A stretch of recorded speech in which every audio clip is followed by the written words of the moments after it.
And I'm worried about something worse than a recession. We have a breaking down of the monetary order because we cannot spend the amounts of money. So why does the U.S. continue to borrow at such scale? Rising entitlement spending, defense budgets, and growing interest payments on past debt are driving persistent deficits. To fund these, the Treasury must consistently issue new bonds.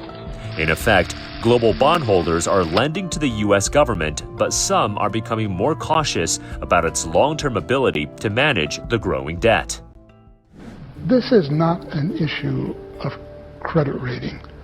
The United States can pay any debt it has because we can always print money to do that.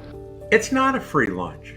So this somehow vacuous idea that debt was almost irrelevant, but borrowing was great.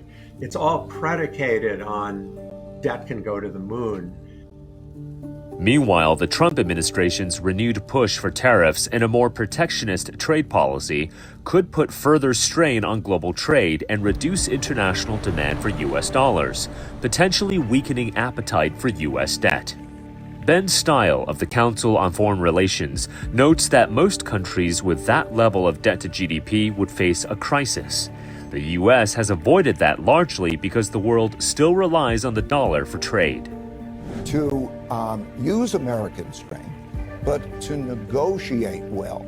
Don't create great disruptions. Get us through this in an orderly way.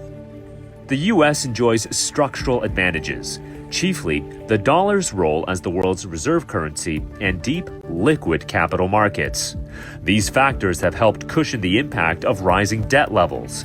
But the underlying question remains: how long can this model hold before it starts to test the limits of global confidence?